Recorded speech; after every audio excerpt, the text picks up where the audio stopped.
What if I told you that everything you've been taught about control is backwards? That the harder you grip, the more slips through your fingers. That the very act of holding on is what's keeping you stuck, stressed, and struggling. Most people spend their entire lives trying to control everything. Their thoughts, their emotions, other people's reactions, outcomes they can't influence. They exhaust themselves fighting battles they can never win, creating suffering where none needs to exist. They think that letting go means giving up, becoming passive, or losing their edge. But here's what the top 1% of high performers know that everyone else doesn't. True power comes from letting go. Not the kind of letting go that makes you weak or passive, but strategic detachment that gives you unshakable inner strength and paradoxical control over your reality. The most successful people in the world, from ancient philosophers to modern billionaires, have mastered this counterintuitive truth. They understand that when you stop trying to control everything, you gain control over the only thing that actually matters, yourself. When you release your death grip on outcomes, you free up massive mental energy to focus on what you can actually influence. When you let go of the need to be right, you become unstoppable in your pursuit of what works. This is not about becoming a passive doormat or giving up on your ambitions. This is about strategic psychological warfare against the forces that keep you trapped in cycles of stress, anxiety, and mental resistance. This is about mastering the art of non-attachment while remaining fiercely committed to your goals. By the end of this journey, you'll understand why letting go is the ultimate form of mental mastery, how to release the invisible chains that bind your mind, and how to operate from a state of flow that makes achievement feel effortless. You'll discover that true freedom isn't about controlling your external world. It's about liberating yourself from the internal prison of attachment, resistance, and the desperate need to make everything go your way. The question isn't whether you can afford to let go. The question is whether you can afford not to. Chapter 1: The Grip of Control. You wake up every morning with a mental to-do list that goes far beyond your actual tasks. Control the traffic so you're not late. Control your boss's mood during the meeting. Control how your presentation is received. Control your partner's reaction to something you said yesterday. Control the outcome of that important email you sent. Control, control, control. But here's the brutal truth. You're not actually controlling any of these things. You're just creating an elaborate illusion of control while slowly driving yourself insane. Every moment you spend trying to manage the unmanageable is a moment stolen from your actual power, your real influence, your true potential. The modern world has sold you a lie. It's convinced you that successful people are those who have everything under control, who never show weakness, who can predict and manage every variable in their environment. But this is the mindset of someone who fundamentally misunderstands how power actually works. Real control is internal, not external. It's about governing your responses, not dictating circumstances. It's about mastering your mind, not micromanaging your world. The person who tries to control everything controls nothing. The person who controls their inner state controls everything that matters. Think about the last time you were truly stressed, anxious, or frustrated. I guarantee it wasn't because of what was happening to you. It was because of the gap between what was happening and what you thought should be happening. It was because reality refused to conform to your expectations, your demands, your need for things to go a certain way. This gap between expectation and reality is where all psychological suffering lies. And the wider you try to make your circle of control, the more suffering you create for yourself. Every person you try to change who won't change. Every outcome you try to force that won't be forced. Every situation you try to micromanage that spirals beyond your influence. You've been taught that caring means controlling, that if you really want something, you should grip it tightly. Think about it constantly, worry about all the ways it could go wrong, and exhaust yourself trying to manage every detail. But this approach doesn't just fail to give you what you want. It actively repels it. The universe responds to energy, not effort. And the energy of desperate control is repulsive. It's the energy of fear, of scarcity, of someone who doesn't trust the process or believe in their own ability to handle whatever comes. It's the energy of someone who thinks they're so powerless that they must control everything external to feel safe. But what if there was another way? What if the very thing you're afraid to do, let go, is exactly what would give you everything you've been struggling to achieve through force? What if your tight grip isn't protecting you, but strangling the life out of your dreams? The most powerful people in history understood this paradox. They knew that to influence the world, you must first release your need to control it. They knew that to achieve great things, you must first detach from the outcome. They knew that to get what you want, you must first let go of desperately needing it. This isn't spiritual bypassing or wishful thinking. This is practical psychology. When you operate from a place of attachment and control, you make decisions from fear. You see threats everywhere. You waste energy on battles that don't matter. You miss opportunities because you're too busy trying to force other opportunities that aren't meant for you. But when you operate from detachment, you make decisions from clarity. You see possibilities where others see problems. You invest your energy only where it can create real impact. You flow with opportunities instead of fighting against the current. The first step to reclaiming your power is recognizing how much energy you're currently wasting on the illusion of control. Every minute you spend trying to manage someone else's emotions is a minute not spent mastering your own.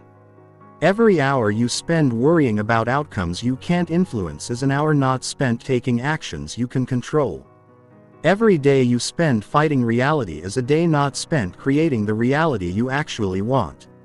Your obsession with control isn't making you powerful. It's making you powerless. It's turning you into a reactive victim of circumstances instead of a proactive creator of your experience. It's keeping you trapped in a mental prison where you're constantly at war with the world instead of in flow with it. The cage door has been open this entire time. You've just been too busy trying to control the lock to notice. Chapter 2. The Illusion of Security. Every act of control is an act of fear disguised as strength. Every time you grip tighter, you're not demonstrating power. You're revealing terror. The terror that without your constant vigilance, everything will fall apart. The terror that you're not capable of handling whatever life brings. The terror that if you're not in control, you're out of control. But here's what no one tells you about security. The more you chase it, the less secure you become. The more you try to control outcomes, the more anxious you get about losing that control. The more you attempt to manage other people, the more dependent you become on their cooperation. The more you try to predict the future, the more fearful you become of uncertainty. True security doesn't come from controlling your environment. It comes from trusting your ability to adapt to any environment. It doesn't come from preventing problems. It comes from knowing you can solve whatever problems arise. It doesn't come from eliminating uncertainty. It comes from becoming comfortable with uncertainty. The people who appear most secure in the world aren't those who have eliminated all risk from their lives. They're those who have developed such strong internal resources that external circumstances can't shake them. They've built their security on the one foundation that can never be taken away: their own resilience, adaptability, and inner strength. But most people build their security on sand. They think if they can just get enough money, they'll feel secure. So they accumulate wealth, but then worry about losing it. They think if they can just find the right relationship, they'll feel secure. So they find someone, but then become possessive and controlling, driving away the very person they're trying to hold on to. They think if they can just achieve a certain status, they'll feel secure. So they climb the ladder, but then live in constant fear of falling. This external security is always temporary, always fragile, always dependent on factors beyond your ultimate control. The economy can crash, relationships can end, health can fail, status can be lost. When your sense of security depends on external circumstances remaining stable, you're building your life on a foundation that's guaranteed to crumble. The irony is that this false security actually makes you more vulnerable, not less. When you need everything to go your way to feel okay, you become a slave to circumstances. When you require other people to behave in certain ways for you to be happy, you give them all your power. When you can only function when you're in control, you become dysfunctional the moment you're not. Real security is internal. It's the unshakable knowledge that whatever happens, you'll figure it out. It's the deep confidence that comes from having survived difficulties before and knowing you can survive them again. It's the inner peace that comes from accepting that uncertainty is the only certainty, and that's perfectly fine. This kind of security can't be taken from you because it doesn't depend on anything external remaining the same.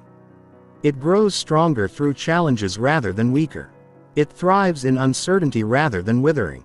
It finds opportunity in chaos rather than just threat. But to develop this real security, you have to give up the false security of control. You have to stop trying to make the world predictable and start making yourself adaptable. You have to stop trying to eliminate risk and start building your capacity to handle risk. You have to stop demanding guarantees and start trusting your ability to navigate whatever comes. This is terrifying for most people because it means giving up the comforting illusion that you can make life safe. It means acknowledging that you're not actually in control of most of what happens to you. It means accepting that despite your best efforts, things will sometimes go wrong, people will sometimes disappoint you, and life will sometimes be unfair. But here's the liberation in this acceptance. Once you stop expecting life to be fair, controllable, and predictable, you stop being devastated when it's not. Once you accept uncertainty as natural rather than threatening, you stop wasting energy fighting against it. Once you realize that your worth isn't dependent on external outcomes, you stop needing to control those outcomes to feel valuable. The security you're seeking through control is a mirage. The more you chase it, the further it retreats. But the security that comes from inner strength, from adaptability, from trust in your own resilience, that's real and it's available to you right now. You just have to stop looking for it in all the wrong places. The strongest people in the world aren't those who never face adversity. They're those who've learned to dance with adversity. They've discovered that true security isn't about avoiding the storm. It's about learning to find peace within it. Chapter 3. The Weight of Attachment. Imagine carrying a backpack filled with rocks. Every attachment you have to outcomes, to people behaving certain ways, to things going according to your plan is another rock in that pack. The more attached you become, the heavier the load. The heavier the load, the slower you move. The slower you move, the less capable you are of adapting, responding, and thriving. Most people don't realize they're carrying this weight because they've been adding rocks one by one for so long that the burden feels normal. They think the exhaustion they feel at the end of each day is just part of life. They think the constant background stress is just how things are. They think the difficulty they have enjoying the present moment is just the price of being ambitious. But it's not. It's the price of attachment. And that price is far higher than most people realize. Attachment isn't love. Attachment isn't caring. Attachment isn't commitment. Attachment is the desperate need for things to be different than they are. For people to act differently than they do. For outcomes to align with your expectations, regardless of whether those expectations are realistic or beneficial. When you're attached to an outcome, you can't think clearly about it. Your judgment becomes clouded by your need for it to work out a certain way. You miss important information because you're filtering everything through the lens of what you want to see rather than what's actually happening. You make poor decisions because you're more committed to your desired outcome than to what the situation actually requires. When you're attached to a person behaving a certain way, you can't see them clearly. You see your expectations, your projections, your needs, but not the real person in front of you. You try to force them into the box of who you think they should be instead of accepting and working with who they actually are. You damage the relationship by trying to control it. When you're attached to being right, you can't learn. Your ego becomes more important than truth. You defend positions even when evidence suggests they're wrong. You waste energy being defensive instead of using that energy to discover better approaches. You become rigid when you need to be flexible. The Buddha called attachment the root of all suffering, and modern psychology has validated this ancient wisdom. Study after study shows that people who practice non-attachment experience lower levels of stress, anxiety, and depression. They have better relationships. They make better decisions. They achieve their goals more consistently and with less struggle. But here's where most people get confused. Non-attachment doesn't mean not caring. It means caring without clinging. It means being passionate without being desperate. It means wanting something while being okay. If it doesn't happen exactly as you envision, think of it like holding a bird. If you grip it too tightly, you'll crush it. If you don't hold it at all, it will fly away. The art is in holding it gently, present, caring, supportive, but not controlling. This is how you should hold your goals, your relationships, your plans, your entire life. When you practice non-attachment, something remarkable happens. You start making decisions from wisdom instead of neediness. You start seeing opportunities that were invisible when you were tunnel-visioned on one specific outcome. You start attracting what you want instead of repelling it with desperate energy. Non-attachment gives you the ultimate competitive advantage, the ability to adapt quickly when circumstances change. While others are still clinging to outdated strategies, you're already pivoting. While others are mourning what didn't work out, you're already exploring what might work better. While others are fighting against reality, you're flowing with it toward better possibilities. This doesn't make you passive or indifferent. If anything, it makes you more effective. When you're not attached to one specific path, you can see multiple paths. When you're not married to one approach, you can experiment with better approaches. When you're not emotionally invested in being right, you can invest that energy in getting results. The weight of attachment is invisible but crushing. It slows you down, clouds your judgment, limits your options, and exhausts your energy. Every moment you spend attached to things being different than they are is a moment not spent working with things as they are to create what you want. But removing this weight isn't about becoming cold or uncaring. It's about becoming warm without being clingy, passionate without being desperate, committed without being rigid. It's about discovering that you can care deeply while holding lightly. That you can pursue goals while accepting outcomes. That you can love people while letting them be themselves. The heaviest chains are often invisible. But once you recognize the weight of attachment, you can begin to set it down. One rock at a time, one expectation at a time, one desperate need for control at a time, until you're moving through life with the lightness and freedom that was always your birthright. Chapter 4. The Paradox of Surrender. The word surrender makes most ambitious people uncomfortable. It sounds like giving up, like weakness, like defeat. It conjures images of white flags and capitulation. But this discomfort reveals a fundamental misunderstanding of what surrender actually means and why it's the secret weapon of the most powerful people in the world. True surrender isn't giving up. It's giving in to what is, to the flow of reality, to the intelligence of the universe that's far greater than your limited perspective. It's the recognition that your small self with its narrow view and desperate attachments isn't equipped to orchestrate the complexity of existence. It's the wisdom to stop fighting against the current and start working with it. Muhammad Ali understood this paradox perfectly. He would say, "Float like a butterfly, sting like a bee." The floating was surrender, moving with the flow, staying relaxed, not fighting against his opponent's energy. The stinging was action, precise, powerful, perfectly timed. He didn't surrender his goal of winning. He surrendered his attachment to fighting in a rigid, forced way. And this made him unstoppable. The greatest entrepreneurs understand this too. They surrender their attachment to their original business plan. When market feedback suggests a better direction, they don't surrender their vision of success, but they surrender their stubborn insistence on one path to that success. This flexibility, This willingness to surrender control while maintaining direction is what allows them to build empires while others build elaborate failures.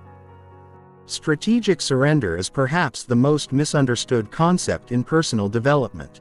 People think it means becoming passive, but actually it requires tremendous activity. People think it means having no goals, but actually it allows you to pursue goals more effectively.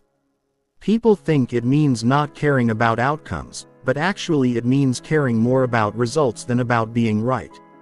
When you surrender, you don't give up your power.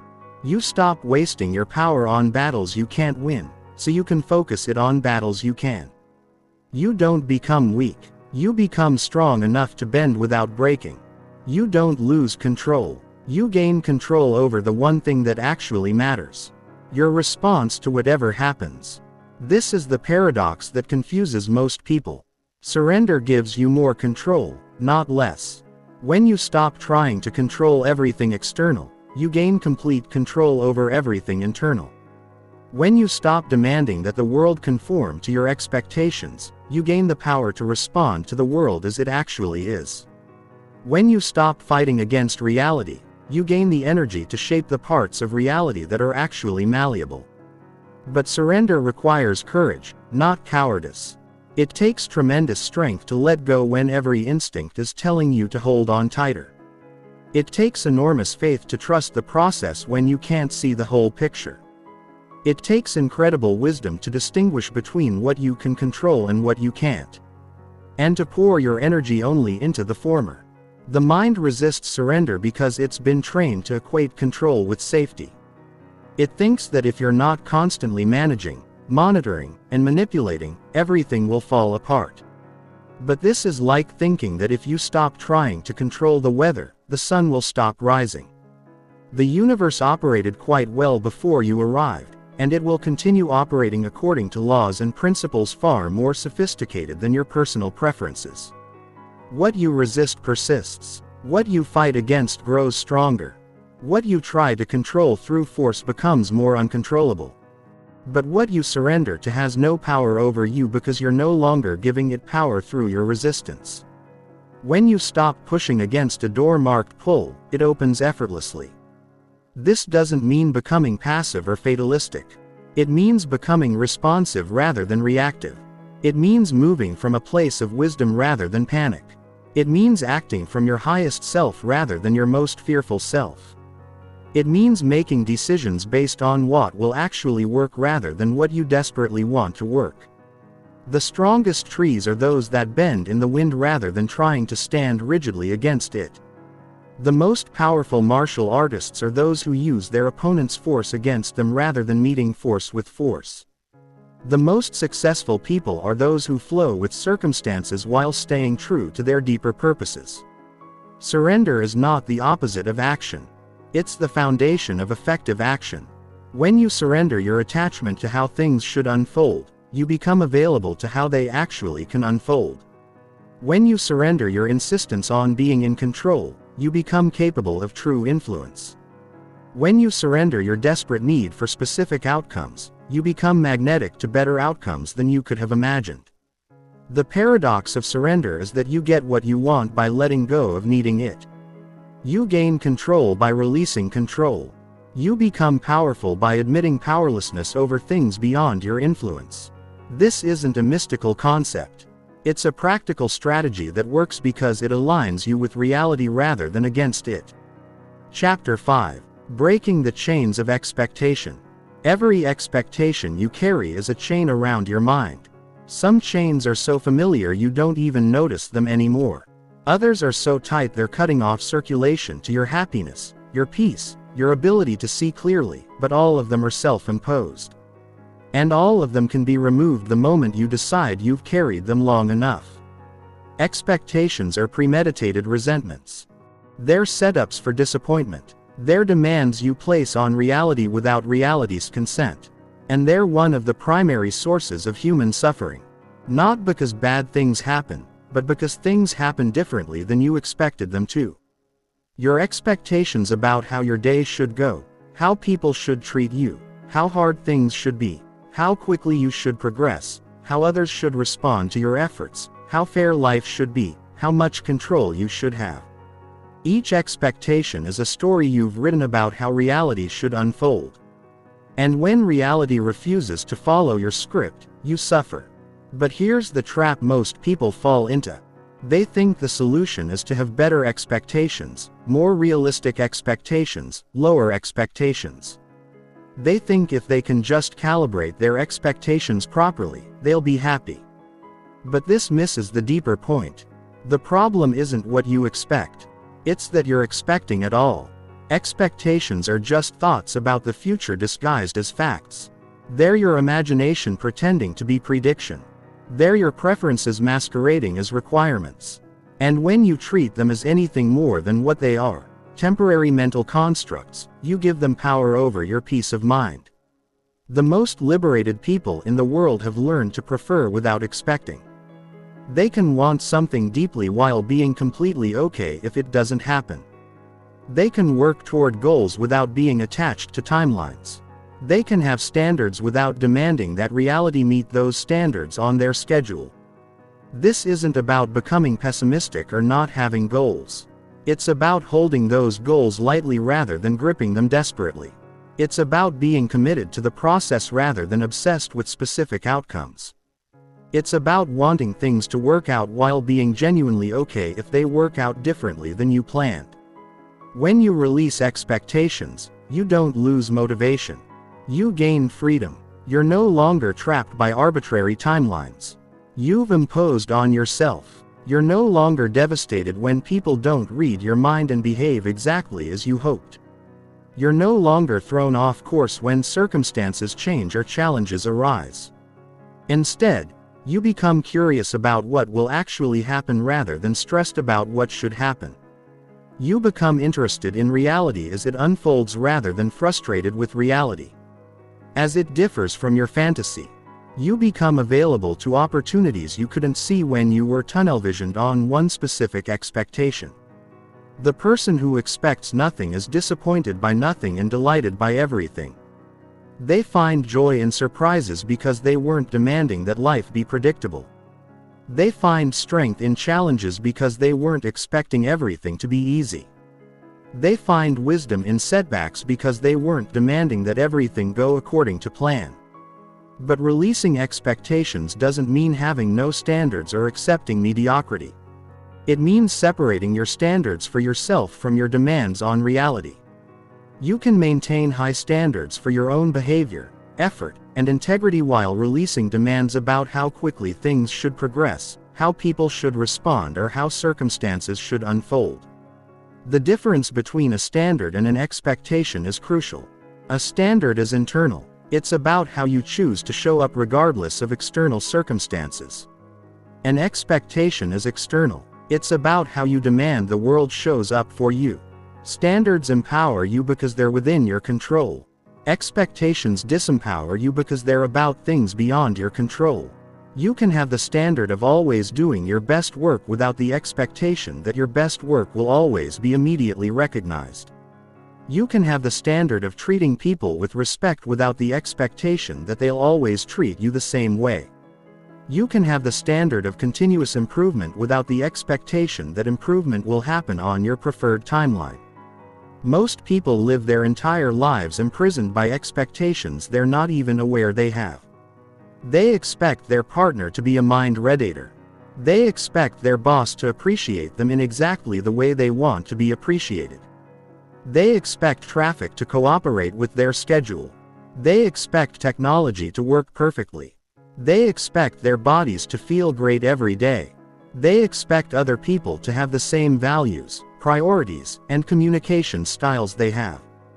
These unconscious expectations create a constant state of low-level frustration because reality rarely cooperates with demands it never agreed to meet. But when you bring these expectations into consciousness, you can examine them. Are they reasonable? Are they helpful? Are they within anyone's actual control? Are they creating suffering without creating benefit? The chains of expectation are often invisible, but they're not unbreakable. Every expectation you release is a step toward freedom. Every demand you drop is a weight off your shoulders. Every should you let go of a space you create for what actually is. And what actually is, when you're not busy fighting it, is often far more interesting, useful, and beautiful than anything you could have expected. Chapter 6. The Art of Emotional Detachment. Most people confuse emotional detachment with emotional numbness. And this confusion keeps them trapped in cycles of reactive suffering. They think that to be detached means to not feel, to not care, to become some kind of robotic version of themselves. But true emotional detachment is the opposite of numbness. It's the ultimate emotional intelligence. Emotional detachment doesn't mean you don't feel emotions. It means you feel them without being controlled by them. It means you experience them without identifying with them. It means you acknowledge them without being defined by them. It's the difference between saying I am angry and I am experiencing anger. One makes you the emotion. The other makes you the observer of the emotion. When you're emotionally attached, you're at the mercy of every feeling that arises. Someone criticizes you and you're devastated. Someone ignores you and you're furious. Something doesn't go according to plan and you're anxious. You're like a leaf blown around by every emotional wind with no stability, no center, no capacity to respond rather than react. But when you develop emotional detachment, you become like a mountain. The storms of emotion can rage around you, but they don't move you. You feel the rain of sadness, the lightning of anger, the wind of fear, but you remain grounded in your deeper self. You experience the weather without becoming the weather. This isn't about suppressing emotions or pretending they don't exist. Suppression is the opposite of detachment. When you suppress an emotion, you're still controlled by it, just in a different way. You're using enormous energy to push it down, to hide from it, to avoid feeling it. This creates internal pressure that eventually explodes in unhealthy ways. Detachment is about feeling the emotion fully while maintaining your perspective about it. It's about experiencing anger without becoming an angry person. It's about feeling fear without making fear-based decisions. It's about acknowledging sadness without letting sadness define your reality. The key to emotional detachment is understanding that emotions are temporary visitors, not permanent residents. They arise, peak, and pass away if you let them. But most people don't let them. They grab onto emotions and hold them, especially negative ones. They replay the situation that triggered the anger. They ruminate on the thoughts that created the anxiety. They feed the emotions with attention and story until a temporary feeling becomes a persistent state. Emotional detachment is the practice of experiencing emotions without feeding them. You feel the anger, acknowledge it, perhaps even thank it for the information it's providing about your boundaries or values. And then you let it move through you. You don't suppress it, but you also don't indulge it. You treat it like weather, something to be aware of, but not something to be controlled by. This practice revolutionizes your relationships. When someone says something that normally would trigger you, you can feel the trigger without being triggered. You can notice the emotional reaction arising without having to act on it. You can respond from your wisdom rather than react from your wounds. You can stay present with the person instead of disappearing into your emotional story about what just happened. It also revolutionizes your decision M. When you're emotionally detached, you can feel fear without being paralyzed by it. You can acknowledge anxiety without letting it stop you from taking necessary risks. You can experience excitement without making impulsive decisions. You can feel love without becoming possessive or desperate. The practice of emotional detachment begins with awareness. Most people are so identified with their emotions that they don't even notice when they're having them. They just suddenly find themselves angry, sad, or anxious without any conscious recognition of the transition. Developing emotional awareness is like developing an early warning system that alerts you when emotions are arising. Once you're aware of emotions as they arise, the next step is to create space between you and the emotion. This space can be as simple as taking 3 deep breaths before responding to something that triggered you. It can be saying to yourself, I notice I'm feeling angry right now. Instead of, I am angry. It can be asking yourself, what would be the wise response here? Instead of just reacting automatically. The space between stimulus and response is where your freedom lives. When you react immediately to emotional triggers, you're not free. You're just a biological machine running unconscious programs. But when you create space, when you pause, when you choose your response rather than just reacting, you reclaim your power. Emotional detachment also means releasing the need for your emotions to be validated by others. You don't need people to agree that you have a right to be angry. You don't need them to understand why you're sad. You don't need them to fix your anxiety. Your emotions are your responsibility, your experience, your information system. When you stop needing external validation for your internal experience, you become emotionally self-sufficient. This doesn't make you cold or uncaring. If anything, it makes you more capable of genuine caring because you're no longer so caught up in your own emotional drama that you can't see other people clearly. When you're not desperately trying to manage your own emotional reactions, you have space to actually be present with others in theirs. Emotional detachment is one of the most powerful forms of letting go because emotions are one of the primary ways we stay attached to outcomes, to people, to situations that aren't serving us.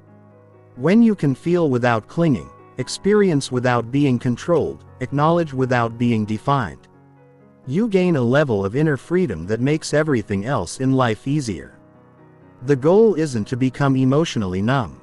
The goal is to become emotionally intelligent, to feel deeply while thinking clearly, to experience fully while remaining centered, to be human while staying wise, to care without being controlled by your caring. Chapter 7.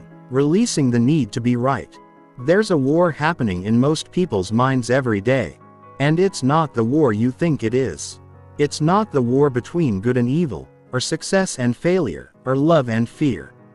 It's the war between being right and being effective. And most people choose being right every single time, even when it destroys their relationships, limits their growth, and keeps them stuck in patterns that don't serve them. The need to be right is one of the most insidious forms of attachment because it disguises itself as virtue. It feels good to be right. It feels important. It feels like you're standing up for truth, for justice, for what matters. But underneath this noble facade is usually just ego. The desperate need to protect your self-image, to avoid the discomfort of being wrong, to maintain the illusion that you know more than you actually do. Being right becomes an addiction. Every time you prove someone else wrong, you get a hit of superiority. Every time you defend your position successfully, you feel a surge of validation. Every time you resist admitting you were mistaken, you maintain the comfortable illusion that you're smarter, better informed, more logical than the people around you. But like all addictions, this one comes with a devastating cost. The cost of needing to be right is that you stop learning. When you're more committed to defending your position than to discovering the truth, you become closed to new information.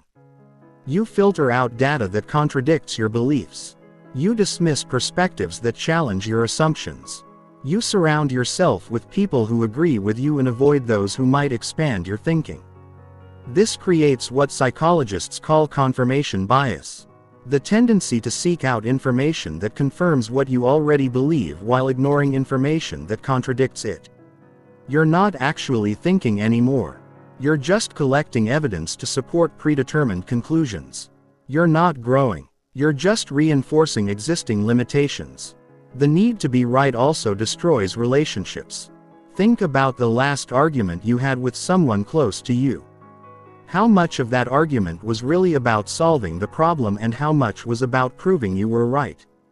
How much energy went into understanding their perspective and how much went into defending your own? How much focus was on finding a solution that worked for both of you and how much was on winning? When you're attached to being right, you can't really listen to other people. You're too busy formulating your rebuttal to actually hear what they're saying. You're too invested in your own perspective to genuinely consider theirs. You turn conversations into competitions and relationships into battlegrounds where someone has to lose for you to win. But here's what most people don't realize. You can be right and still be wrong. You can have all the facts on your side and still be approaching the situation in a way that doesn't work. You can win the argument and lose the relationship. You can prove your point and miss the point entirely. The most successful people in the world have learned to hold their opinions lightly. They have strong beliefs, but they're not attached to those beliefs. They're committed to what works, not to what they've always thought. They're interested in results, not in being right. And this flexibility, this willingness to be wrong is what allows them to adapt, grow, and succeed where more rigid people fail. Steve Jobs was famous for changing his mind completely when presented with better information. He would argue passionately for one approach in a meeting, then completely reverse his position if someone showed him a better way. He wasn't wishy-washy. He was committed to the best idea, regardless of whose idea it was, or whether it contradicted what he'd said before. This is the difference between strong opinions loosely held and weak opinions tightly held. Weak people cling to their opinions because those opinions are part of their identity. Strong people hold their opinions lightly because their identity is based on something deeper than being right about any particular issue. Releasing the need to be right doesn't mean becoming wishy-washy or having no convictions. It means being more committed to truth than to your current understanding of truth. It means being more interested in what works than in what you've always believed. It means being willing to be wrong about small things so you can be right about big things. The practice of releasing this need begins with curiosity. Instead of trying to prove your point, try to understand the other person's point. Instead of defending your position, explore whether there might be a better position. Instead of being the person who knows, be the person who learns. It also means developing comfort with the phrase, "I don't know." Most people are terrified of admitting ignorance because they think it makes them look weak or stupid. But actually, admitting what you don't know is a sign of wisdom and strength. It shows you're more committed to truth than to appearing smart. It opens up space for learning that doesn't exist when you're pretending to know everything. Another powerful practice is arguing the opposite side of your position. Take something you believe strongly and try to make the best possible case against it. This isn't about changing your mind. It's about understanding your mind. It's about seeing the limitations of your perspective and the validity in other perspectives. When you release the need to be right, you don't become wrong. You become curious. You don't lose your convictions. You deepen them by testing them against reality. You don't become weak. You become flexible. And flexibility, not rigidity, is what allows you to navigate an uncertain world successfully. The truth is, most of the things you think you're right about don't actually matter. They're just opinions, preferences, perspectives that feel important because your ego is invested in them. But the energy you spend defending these positions is energy you could be using to learn, grow, create, and connect with others. Being right is overrated. Being effective is underrated.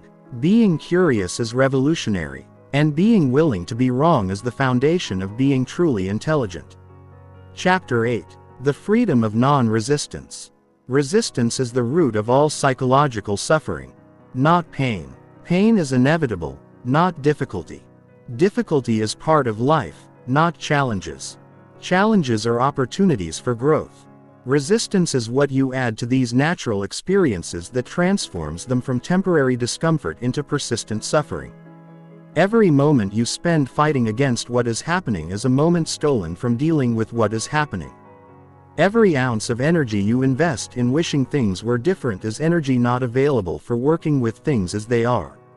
Every thought you think about how unfair, wrong or terrible your current situation is keeps you trapped in that situation instead of moving beyond it. Resistance feels productive because it feels like you're doing something about your problems. It feels important because it feels like you're standing up for yourself. It feels necessary because accepting your situation feels like giving up. But resistance is not action. It's the opposite of action. It's mental and emotional paralysis disguised as righteous indignation. Think about the last time you were stuck in traffic. The traffic existed whether you resisted it or not. Your resistance didn't make the cars move faster. It didn't make your commute shorter. It didn't solve the problem. All it did was add psychological suffering to a neutral situation. You took a simple delay and turned it into a personal offense against the universe. This same pattern plays out in every area of life. Your job has certain frustrating aspects. Your relationships have certain challenging dynamics. Your body has certain limitations. Your financial situation has certain constraints. These things exist as facts, as data points, as current reality. Resistance doesn't change these facts. It just makes experiencing them more painful. Non-resistance doesn't mean passive acceptance of everything. It doesn't mean never trying to improve your situation or change what isn't working. It means stopping the mental and emotional war against what is so you can clearly see what can be done about it. It means accepting current reality as the starting point for creating a different reality. When you stop resisting what is, you free up enormous amounts of mental and emotional energy. Energy that was tied up in internal conflict becomes available for external action. Clarity that was clouded by emotional reactivity becomes sharp and focused. Creativity that was blocked by rigid thinking becomes fluid and innovative. The practice of non-resistance begins with awareness of when you're resisting. Most people resist so automatically that they don't even notice they're doing it. They just live in a constant state of low-level frustration, stress, and dissatisfaction without recognizing that this state is self-created through resistance. Notice when you're thinking thoughts like "this shouldn't be happening. This isn't fair. This is wrong. Why me?" These thoughts are flags that indicate resistance. They're signs that you're fighting against reality rather than working with it. They're symptoms of the mental disease that creates suffering when none needs to exist. When you catch yourself in resistance, the first step is simply to acknowledge it. Say to yourself, "I notice I'm resisting what's happening right now." Don't judge the resistance or try to stop it immediately. Just observe it with curiosity. Notice how it feels in your body. Notice what thoughts are fueling it. Notice how it affects your ability to think clearly and act effectively. The next step is to practice the phrase "what is." This isn't a philosophical statement about determinism or fate. It's a practical recognition that fighting against current reality is futile and counterproductive. Your car breaking down is what's happening. Your boss being difficult is what's happening. Your relationship having problems is what's happening. These things are true whether you resist them or not. From this place of non-resistance, you can ask more useful questions. Instead of "why is this happening to me?" you can ask "what can I learn from this?" Instead of "this shouldn't be happening," you can ask "how can I best respond to what is happening?" Instead of "this is terrible," you can ask what opportunities might exist within this challenge. Non-resistance doesn't make you passive. It makes you responsive. When you're not wasting energy fighting against current circumstances, you have more energy available to navigate through them. When you're not clouded by emotional reactivity, you can see possibilities that were invisible when you were caught up in resistance. The deepest form of non-resistance is accepting that life includes difficulty, uncertainty, and situations beyond your control. Most people resist this basic fact of existence. They think that if they just work hard enough, plan well enough, or control enough variables, they can create a life without problems. But this expectation itself creates resistance to the natural flow of life. When you truly accept that challenges are part of the human experience, you stop being surprised by them. When you accept that uncertainty is the only certainty, you stop being thrown off by the unexpected. When you accept that some things are beyond your control, you stop wasting energy trying to control them. This acceptance doesn't make you a victim of circumstances. It makes you a master of your responses to circumstances. You can't control what happens to you, but you can control what happens in you. You can't eliminate difficulty from your life, but you can eliminate resistance to difficulty. You can't make life perfectly predictable, but you can become perfectly adaptable. The freedom of non-resistance is the freedom to experience life as it is rather than suffering over how you think it should be. It's the freedom to move with the current instead of exhausting yourself swimming against it. It's the freedom to find peace within any storm because you're no longer fighting the storm.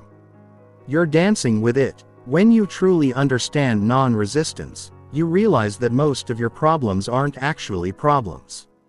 They're just situations that you've decided to resist. And the moment you stop resisting, the problem often dissolves, leaving only a situation that can be navigated, learned from, or transcended. Chapter 9. Mastering the Art of Flow. Flow is what happens when resistance disappears and you align with the natural rhythm of life. It's the state athletes call being in the zone, where performance becomes effortless and time seems to either slow down or speed up. It's what musicians experience when they're so absorbed in playing that the boundary between them and the music dissolves. It's what you feel when you're so engaged in an activity that self-consciousness vanishes and you become one with what you're doing. Most people experience flow accidentally and rarely. They remember moments when everything seemed to click, when they felt completely alive and engaged, when challenges felt exciting rather than overwhelming. But they don't understand how to access this state consistently because they don't understand what creates it or what blocks it. Flow is your natural state when you're not interfering with yourself. It's what emerges when you stop trying to control outcomes and start trusting the process. It's what happens when you release the internal resistance that creates friction and struggle. It's what flows naturally when you get out of your own way. The biggest obstacle to flow is self-consciousness. The part of your mind that's constantly monitoring, judging, and commenting on your performance. This internal critic creates a split between the doer and the observer, between the self that's engaged in the activity and the self that's watching and evaluating. This split creates friction, tension, and the kind of mental noise that blocks flow. When you're in flow, this split disappears. There's no separate self watching and judging. There's just pure engagement, total absorption, complete presence. You're not thinking about how you're doing. You're just doing. You're not worried about the outcome. You're completely focused on the process. You're not trying to perform. You're simply performing. This state is accessible to anyone in any activity. But it requires specific conditions. First, the challenge level must match your skill level. If the challenge is too easy, you become bored. If it's too difficult, you become anxious. Flow happens in the sweet spot where the challenge stretches you just enough to require your full attention without overwhelming your capabilities. Second, you need clear goals and immediate feedback. Flow requires knowing what you're trying to accomplish and being able to tell moment by moment whether you're succeeding. This doesn't mean the goals have to be externally imposed or that the feedback has to come from others, but there needs to be some way to gauge progress and adjust course in real time. Third, you need complete concentration. Flow is impossible when your attention is scattered or divided. It requires bringing all of your focus to the present moment and the task at hand. This means eliminating distractions both external and internal. It means training your mind to be fully where you are instead of somewhere else. The practice of cultivating flow begins with choosing activities that naturally engage you. What kinds of tasks or challenges draw you in so completely that you lose track of time? What activities make you feel most alive and energized? What kinds of work feel more like play? These are clues to your personal flow triggers. Once you've identified potential flow activities, you can structure them to maximize the conditions for flow. Adjust the difficulty level to match your current abilities. Set clear, specific goals for each session. Create an environment that minimizes distractions. Develop rituals that help you transition into focused attention. But the deeper practice of flow is learning to bring this quality of engagement to ordinary activities. Flow isn't just for special moments or peak experiences. It's available in washing dishes, having conversations, writing emails, or any other activity. When you bring your full presence to it, the key is shifting from performance mode to presence mode. In performance mode, you're focused on results, outcomes, how you're being perceived. In presence mode, you're focused on the experience itself, the process, the moment-by-moment unfolding of the activity. Performance mode creates pressure and self-consciousness. Presence mode creates flow. This shift requires letting go of the need to look good, to impress others, to prove yourself. It requires releasing attachment to specific outcomes and embracing the uncertainty of not knowing how things will turn out. It requires trusting that when you show up fully to the process, the results will take care of themselves. Flow also requires accepting that mistakes and setbacks are part of the process rather than threats to be avoided. When you're afraid of making mistakes, you hold back. You hesitate. You second-guess yourself. This creates the very tension and self-consciousness that blocks flow. But when you accept mistakes as information and learning opportunities, you can stay engaged and present even when things don't go as planned. The state of flow is inherently letting go. You let go of trying to control the experience and allow it to unfold naturally. You let go of judging your performance and simply perform. You let go of thinking about the future or the past and immerse yourself completely in the present. You let go of the small self that's worried about looking good and connect with the larger self that simply wants to express and create. When you master the art of flow, life becomes easier and more enjoyable. Work feels less like work. Challenges feel less like threats. Time feels more flexible. Energy feels more renewable. You realize that struggle and effort are often signs that you're fighting against the natural flow rather than moving with it. Flow is not a luxury or a special privilege. It's your birthright. It's the way you're designed to operate when you're not interfering with your own natural functioning. It's what emerges when you stop trying so hard and start trusting more. It's what happens when you release the grip of control and allow yourself to be carried by the current of life. Chapter 10. The Power of Present Moment Awareness. The present moment is the only place where life actually exists. Yet most people spend almost no time there. They live in their thoughts about the past, replaying conversations, analyzing mistakes, reliving old hurts. Or they live in their thoughts about the future, worrying about what might happen, planning for contingencies, trying to predict and control outcomes that may never occur. Meanwhile, the only moment where they actually have any power slips by unnoticed. This constant mental time travel isn't just a harmless distraction. It's the source of most psychological suffering. When you're thinking about the past, you often experience regret, resentment, or nostalgia, emotions about things that no longer exist. When you're thinking about the future, you often experience anxiety, anticipation, or worry. Emotions about things that don't yet exist and may never exist. Either way, you're suffering over things that aren't actually happening right now. The present moment, by contrast, is almost always manageable. Right now, as you're reading this, you're probably not in any immediate danger. You're not facing any crisis that requires urgent action. You have air to breathe, a place to sit or stand, the ability to see these words.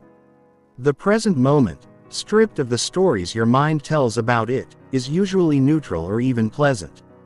But your mind rarely lets you experience the present moment directly. It's constantly interpreting, analyzing, comparing, judging.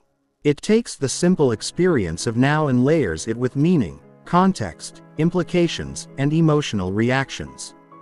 It turns a moment of sitting quietly into a story about how you should be doing something more productive. It turns a conversation with a friend into an analysis of what they really meant and how you should have responded differently. Present moment awareness is the practice of experiencing life directly rather than through the filter of mental commentary. It's the ability to be here now without the constant narration, interpretation, and evaluation that usually accompanies experience. It's the skill of pure perception, of simply being with what is without, immediately needing to understand, categorize, or change it.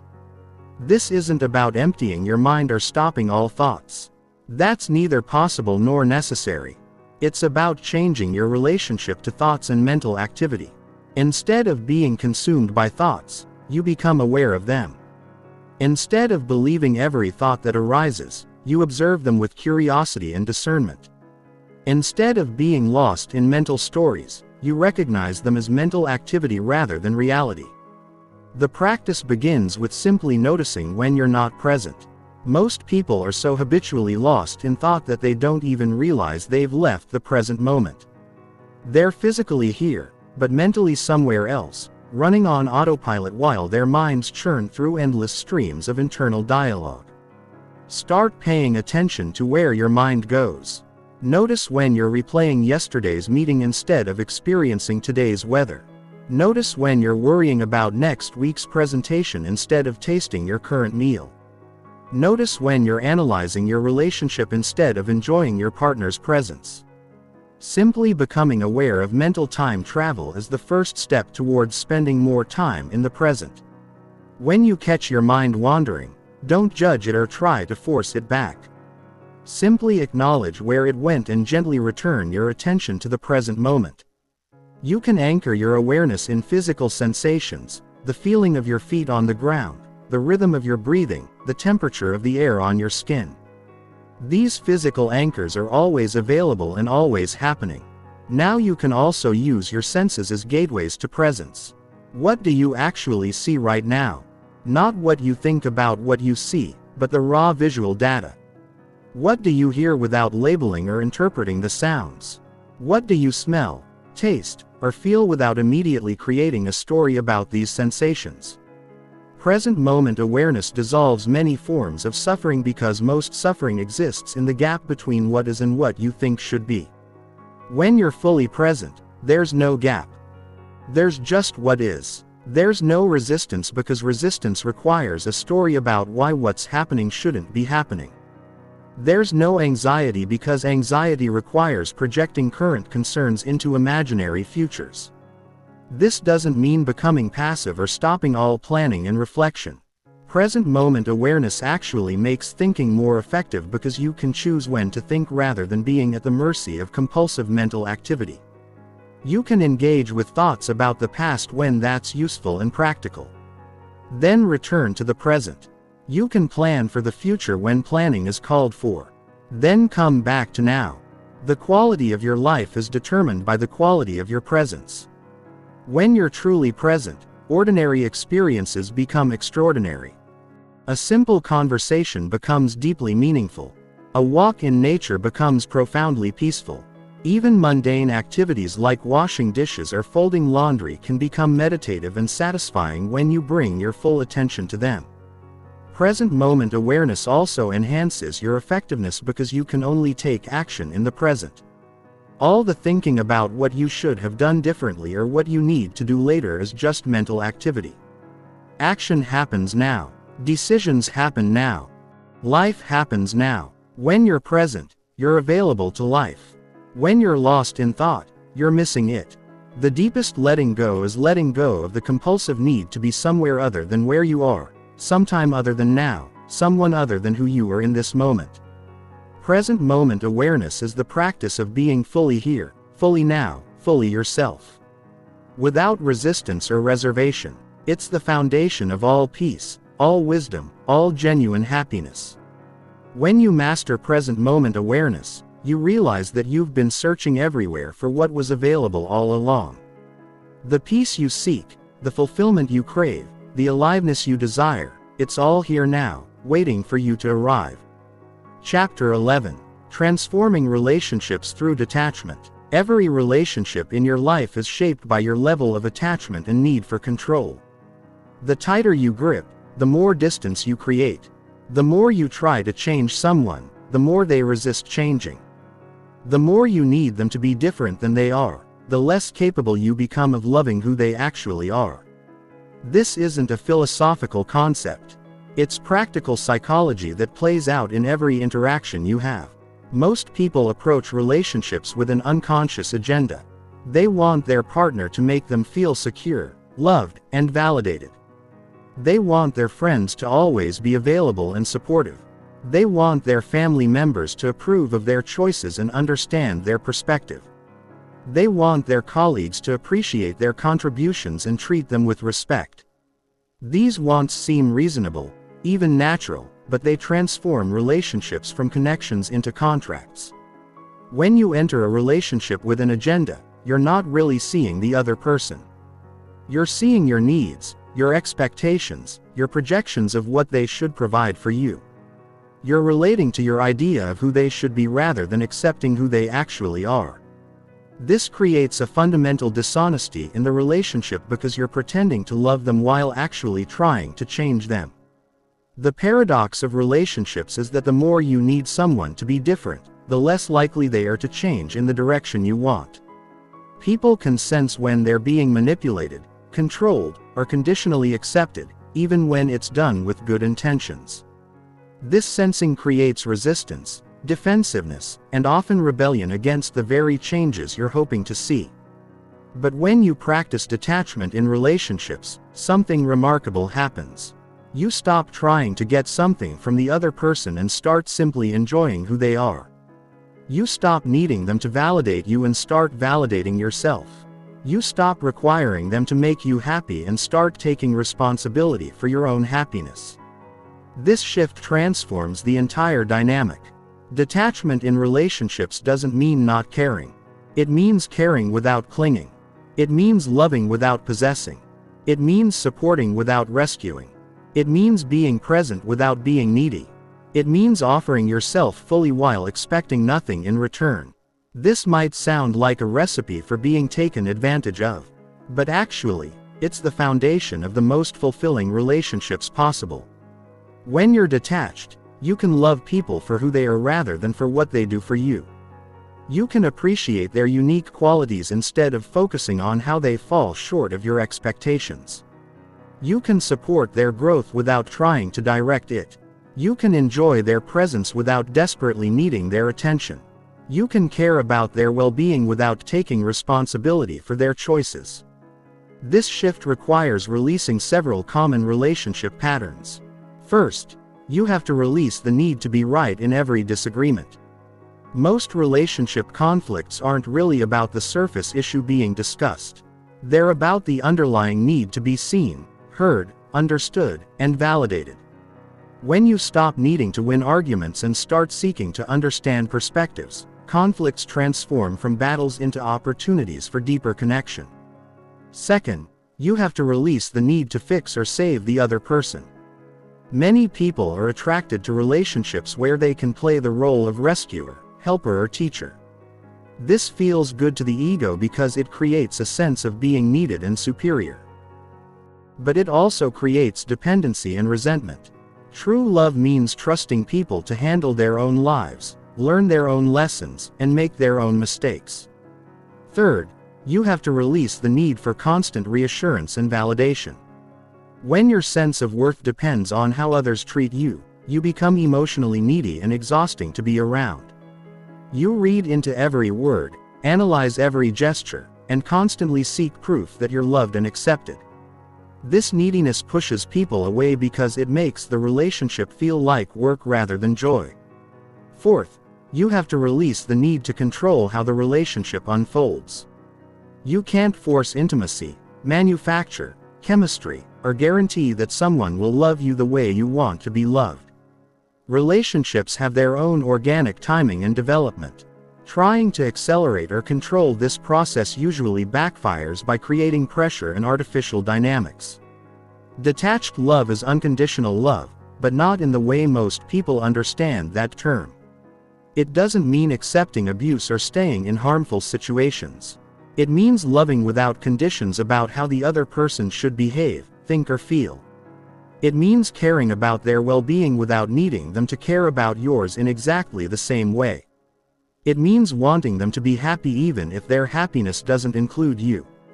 This level of detachment requires tremendous inner security. You have to be so grounded in your own worth that you don't need external validation to feel valuable.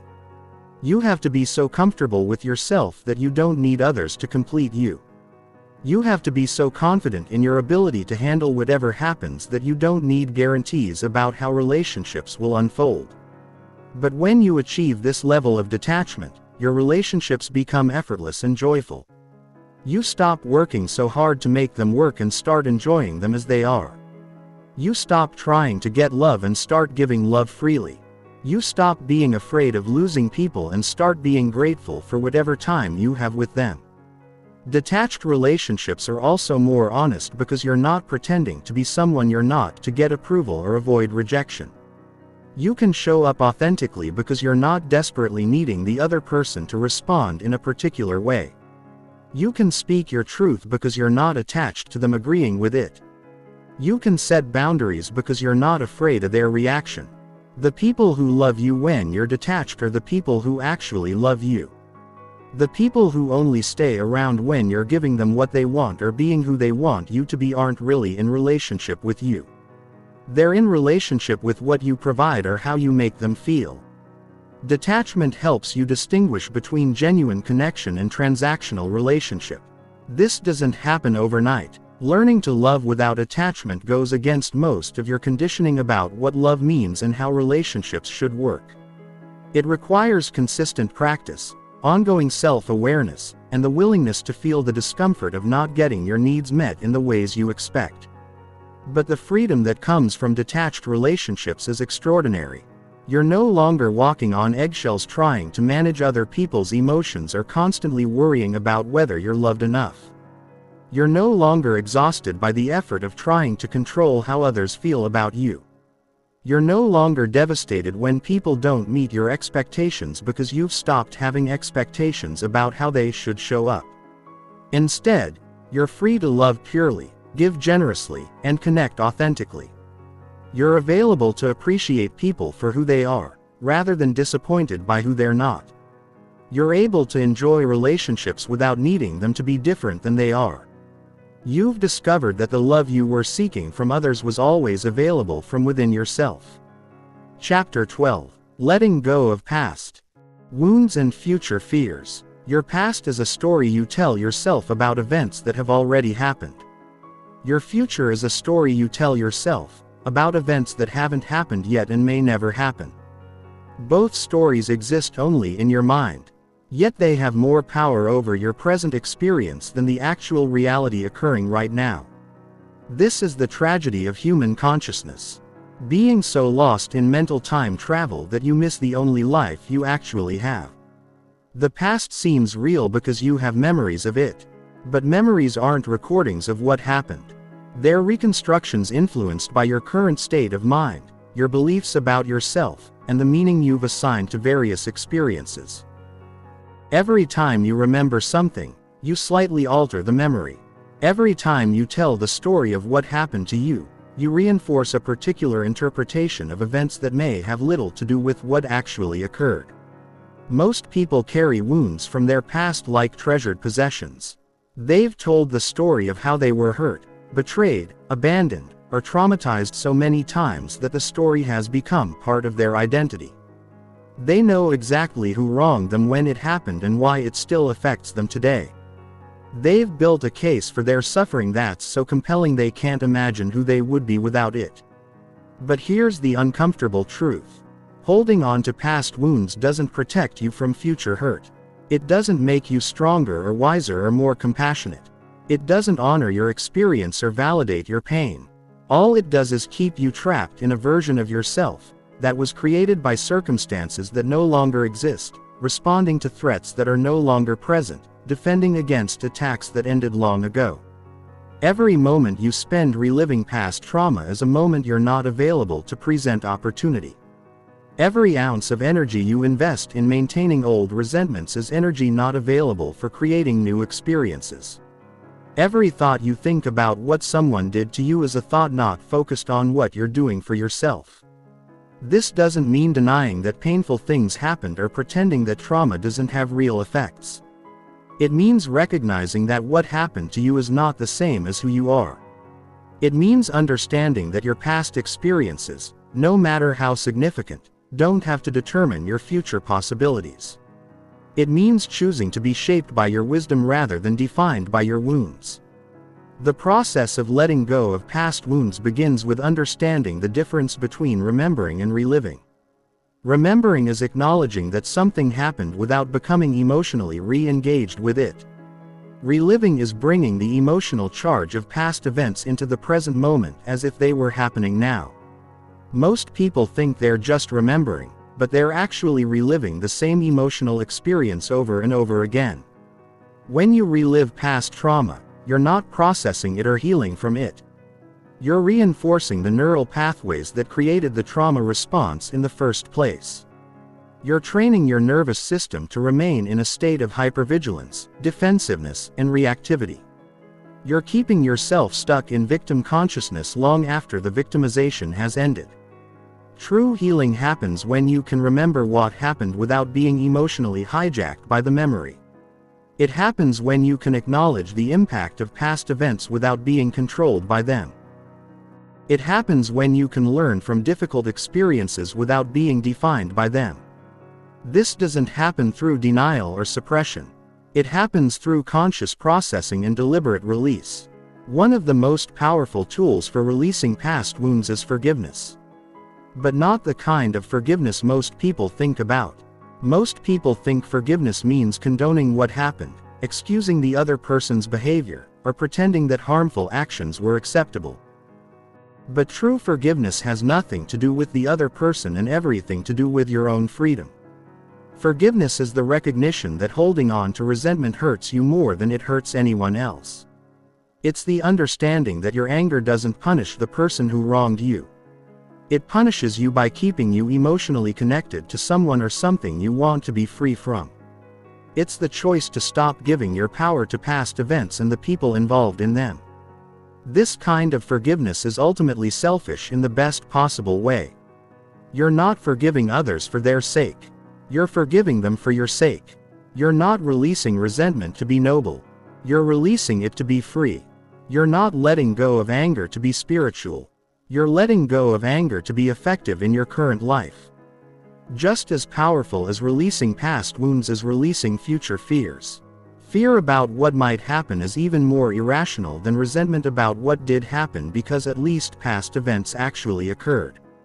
Future fears are usually about scenarios that will never come to pass, problems that will never manifest, and catastrophes that exist only in your imagination.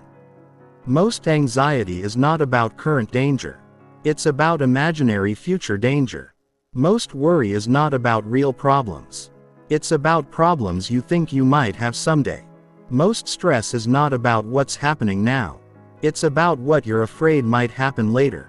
You're literally suffering over things that don't exist and may never exist. The mind creates future fears as a misguided attempt to prepare for and prevent problems. It thinks that if you worry enough about potential negative outcomes, you'll be better equipped to handle them if they occur. But worry doesn't prepare you for challenges. It depletes the mental and emotional resources you would need to handle challenges effectively. Future fears also create a self-fulfilling prophecy effect. When you're constantly worried about negative outcomes, you make decisions from a place of fear rather than wisdom. You avoid opportunities because you're focused on what could go wrong. You hold back from taking risks because you're imagining worst-case scenarios. You approach life defensively rather than proactively. Releasing future fears doesn't mean being naive about potential challenges or failing to plan for contingencies. It means distinguishing between useful preparation and useless worry. Useful preparation involves taking concrete actions based on realistic assessments of potential challenges. Useless worry involves creating elaborate mental scenarios about unlikely disasters and then suffering over these imaginary problems. The practice of letting go of past wounds and future fears is really the practice of coming home to the present moment. The past exists as memory, which is fine. The future exists as possibility, which is also fine. But your life exists as present experience. And that's where your power lies. When you're not carrying the emotional weight of past wounds, you're lighter, more flexible, more responsive to current opportunities. When you're not burdened by anxiety about future fears, you're more creative, more decisive, more willing to take the risks that lead to growth and success. When you're focused on the present moment, you're actually living instead of just thinking about living. This requires daily practice because the mind's tendency to ruminate about the past and worry about the future is deeply ingrained. You have to consistently catch yourself when you drift into mental time travel and gently return your attention to what's happening now. You have to repeatedly choose present awareness over past regret and future anxiety. But every moment you spend fully present is a moment of freedom. Every wound you release creates space for wisdom. Every fear you let go creates room for possibility. You begin to realize that most of your suffering was optional, created by your attachment to stories about events that weren't actually happening in the present moment. The person you become when you're not weighed down by past wounds and future fears is lighter, more joyful, more effective, and more alive. You discover that underneath all the mental drama about what was and what might be, there's a deeper self that's perfectly fine right now. This self doesn't need the past to be different or the future to be guaranteed. This self is available to life as it's actually unfolding moment by moment, breath by breath. Chapter 13. The Liberation of Non-Identification.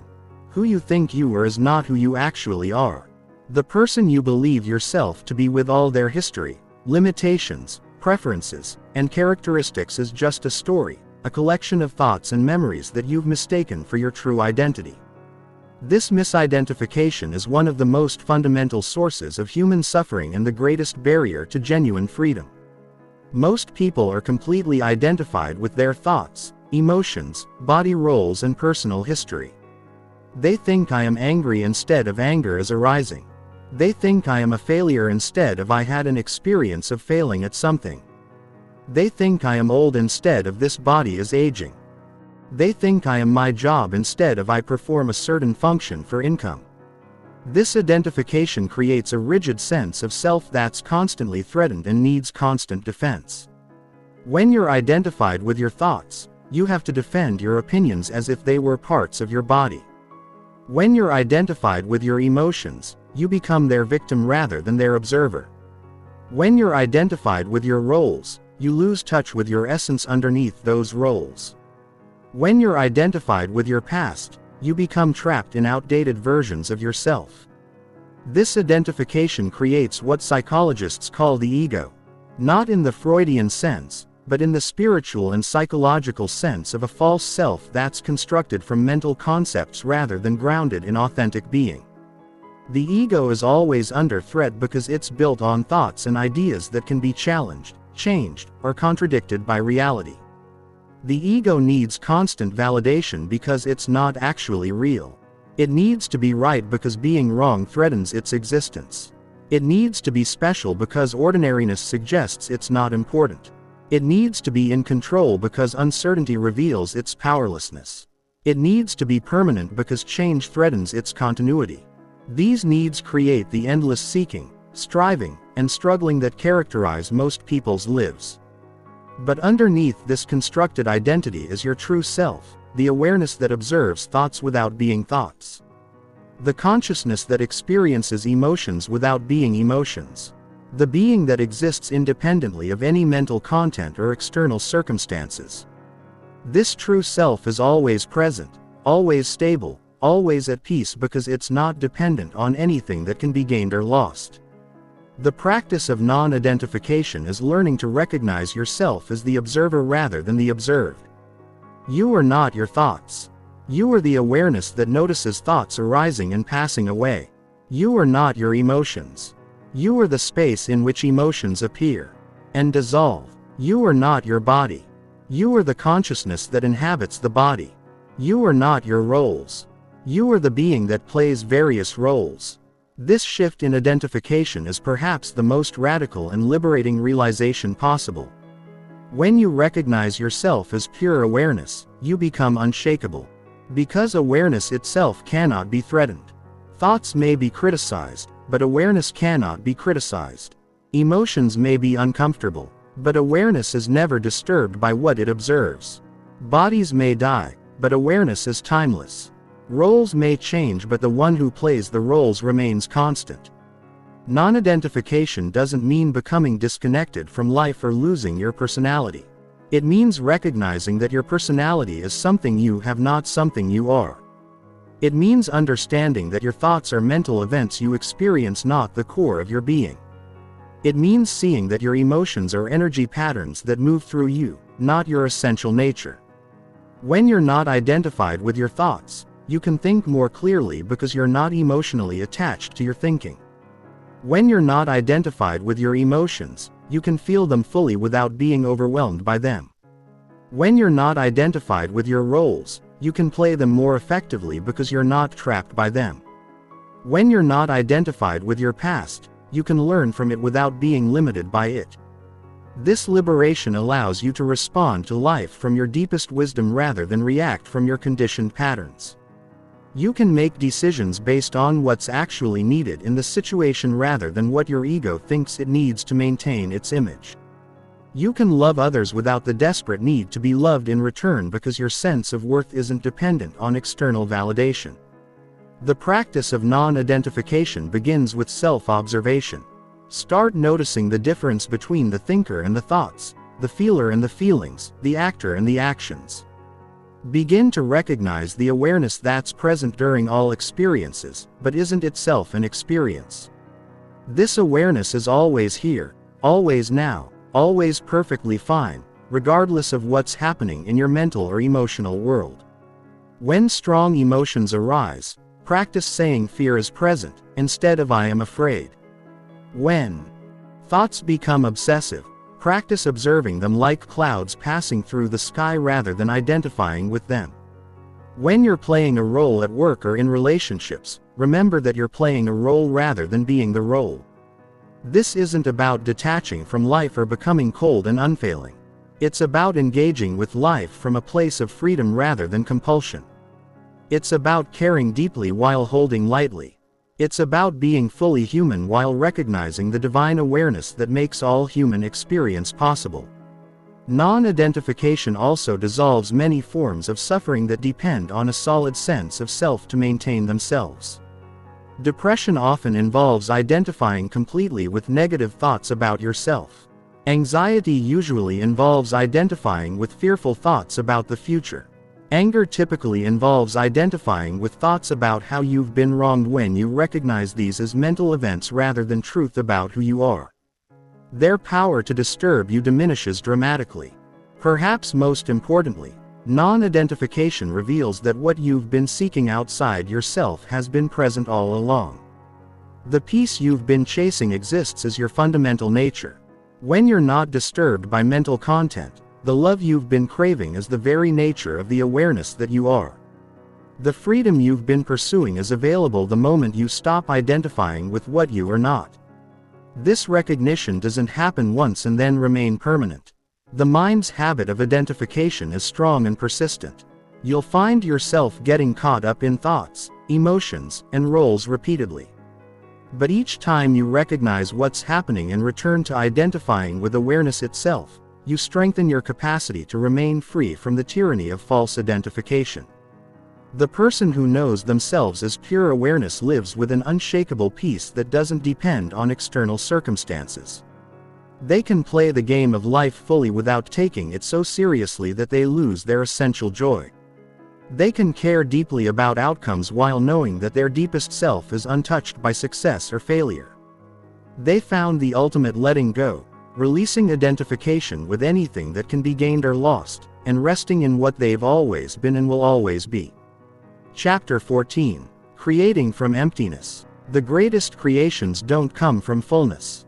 They come from emptiness. Not the emptiness of depression or meaninglessness, but the emptiness of unlimited potential, of infinite possibility, of pure creative space, uncluttered by preconceptions and limitations. This is the emptiness that exists before the first brushstroke, before the first word, before the first note. It's the fertile void from which all genuine creativity emerges. Most people approach creativity from a place of fullness. Fullness of ideas, plans, expectations, and intentions. They think they need to know exactly what they want to create before they begin creating. They believe they need a clear vision, a detailed plan, a guaranteed outcome. But this approach often produces forced, contrived, or derivative work because it's coming from the mind's attempt to control the creative process rather than from the source of true inspiration. Real creativity requires letting go of the need to know what you're creating before you create it. It requires surrendering your preconceptions about what should emerge and allowing what wants to emerge to reveal itself. It requires trusting the creative process more than your ideas about the creative process. It requires becoming empty enough that something genuinely new can come through you. This emptiness isn't passive or lazy. It's actively receptive, dynamically open, intelligently responsive. It's the emptiness of a perfectly tuned instrument waiting to be played, of fertile soil ready to receive seeds, of clear space available for whatever wants to manifest. It's empty of your agenda, but full of potential. When you create from emptiness, you're not trying to express yourself. You're allowing something to express itself through you. You're not imposing your will on the creative medium. You're collaborating with the intelligence that flows through all creative work. You're not manufacturing something from your personal storehouse of ideas. You're serving as a conduit for something larger than your individual consciousness. This requires enormous trust because you're letting go of the illusion that you're in control of the creative process. You're acknowledging that your best ideas don't come from thinking harder, but from thinking less. You're recognizing that your most profound insights don't come from analyzing more, but from analyzing less. You're admitting that your greatest breakthroughs don't come from forcing solutions, but from allowing solutions to arise. The fear of emptiness keeps most people from accessing their deepest creativity. They're afraid that if they let go of their ideas and plans, nothing will come. They're terrified that if they stop trying to be creative, creativity will abandon them. They're convinced that if they're not constantly generating and controlling, they'll be left with nothing to offer. But this fear is based on a fundamental misunderstanding of how creativity actually works. True creativity doesn't come from your personal mind trying to produce something new. It comes from your personal mind getting out of the way long enough for the universal creative intelligence to flow through you. Your job isn't to create. It's to remove the obstacles to creation. The primary obstacle to creation is the mind's tendency to judge, compare, and evaluate what's emerging before it's fully emerged. You start writing a sentence and immediately critique it. You begin a painting and instantly compare it to other paintings you've seen. You play a few notes and immediately judge whether they're good enough. This premature evaluation kills creativity in its infancy. Creating from emptiness means suspending judgment during the creative process. It means allowing whatever wants to emerge. To emerge without immediately evaluating its worth. It means being curious about what's happening rather than critical of what's happening. It means trusting that the time for evaluation will come later after the creative energy has been allowed to express itself fully. This approach revolutionizes not just artistic creativity but every form of innovation and problem solving. When you approach business challenges from emptiness, you're open to solutions you never would have considered from your limited perspective. When you approach relationship difficulties from emptiness, you're available to insights that can't be forced through analysis. When you approach life decisions from emptiness, you're receptive to guidance that doesn't come from mental calculation. Creating from emptiness also means letting go of attachment to outcomes. When you're attached to creating something specific, you limit the creative process to your current understanding and imagination. But when you're open to whatever wants to be created, you make space for possibilities that exceed your current comprehension. You allow for the kind of breakthrough creativity that surprises even you. This doesn't mean being passive or uninvolved in the creative process. Emptiness is not blankness. It's dynamic receptivity that responds intelligently to what's emerging. It's active listening to the creative impulse. It's skillful participation in the dance between intention and surrender, between effort and allowing, between personal will and universal flow. The practice of creating from emptiness begins with learning to be comfortable with not knowing. Most people are so uncomfortable with uncertainty that they fill every space with plans, ideas, and mental activity. But creativity requires leaving space for the unknown to enter. It requires being okay with not knowing what comes next. It requires trusting that not knowing is not a problem to be solved but a doorway to be walked through. You can cultivate this capacity by spending time in actual emptiness. Sitting quietly without agenda, walking without destination, being present without purpose other than being present. This trains your nervous system to be comfortable with open space, with unstructured time, with the fertile void that precedes all genuine creation. When you do engage in creative work, practice beginning from emptiness rather than from ideas. Sit down to write without knowing what you'll write about. Pick up the paintbrush without knowing what you'll paint. Start the conversation without knowing where it will lead. Allow the first moment of creative engagement to inform the second moment, and the second to inform the third, without imposing a predetermined direction on the process. This approach requires letting go of the need to be original, impressive, or even good. When you're trying to create something that will meet certain standards or achieve certain effects, you're creating from ego rather than emptiness. But when you're simply allowing what wants to emerge, you're creating from source. And what comes from source always has an authenticity and power that can't be manufactured. Creating from emptiness also means letting go of ownership of what you create. The greatest artists, writers, musicians, and innovators often speak of their best work as something that came through them rather than from them. They describe themselves as instruments or channels rather than originators. They recognize that their role is to serve the creative process rather than to control it. When you create from emptiness, you discover that you have access to creativity that far exceeds your personal abilities and knowledge. Ideas come that you didn't think of. Solutions appear that you didn't figure out. Beauty emerges that you didn't manufacture. You realize that creativity isn't a personal resource that can be depleted. It's an unlimited source that flows through you when you're empty enough to receive it. This understanding transforms your relationship to creative work, from struggle to play, from effort to ease, from scarcity to abundance. You stop worrying about running out of ideas because you understand that ideas come from an inexhaustible source. You stop being attached to particular creations because you know that new ones will continue to flow.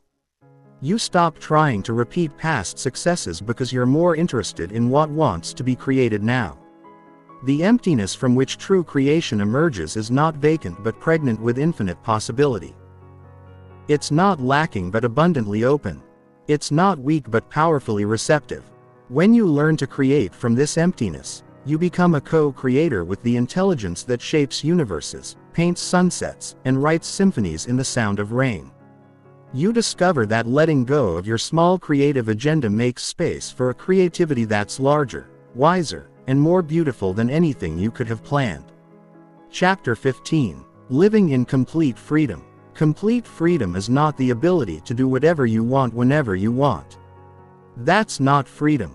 That's license. And it often leads to slavery to your impulses, addictions, and unconscious patterns. True freedom is the liberation from the internal forces that compel you to act against your deeper wisdom.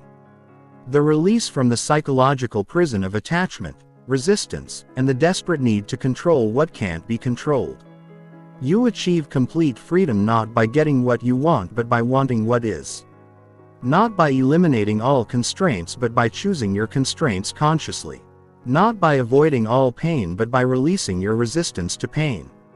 Not by controlling all outcomes but by surrendering your attachment to outcomes. This is the paradox that most people never understand.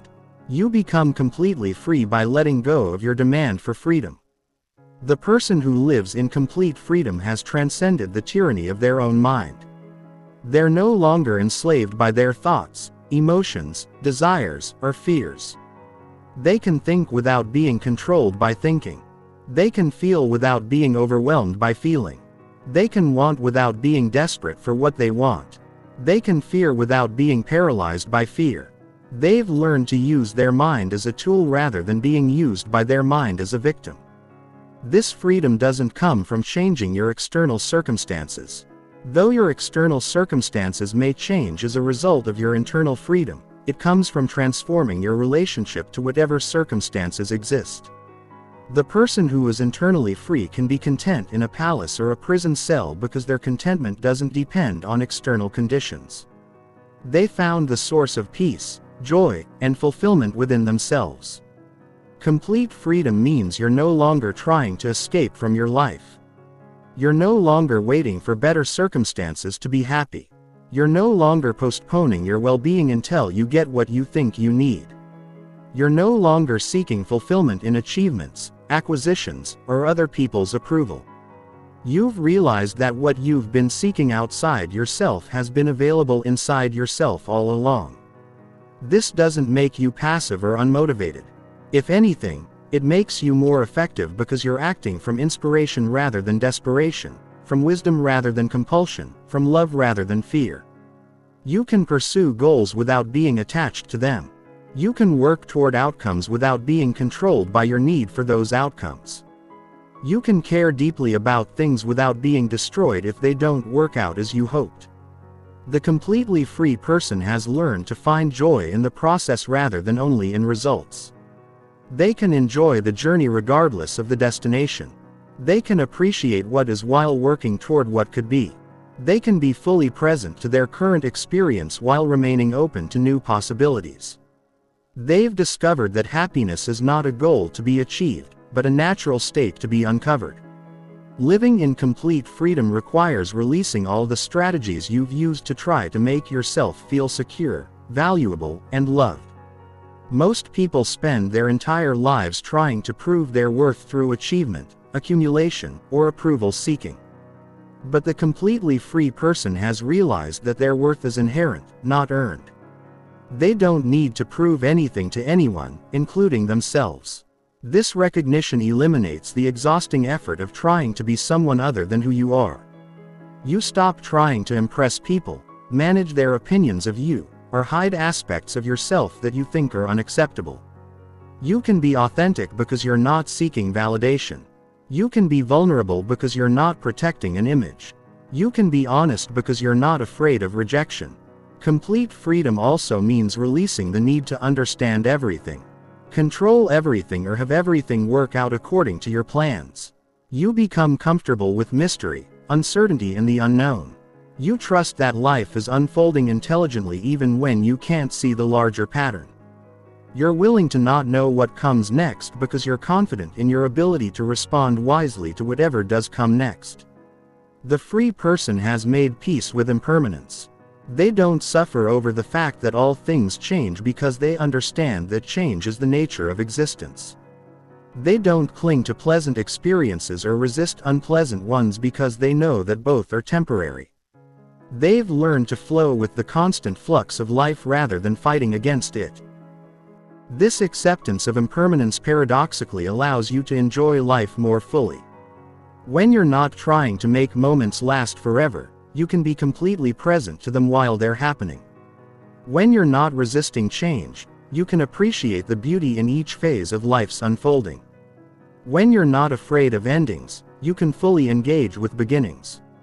Complete freedom is also freedom from the need to be special, important, or significant in the eyes of others.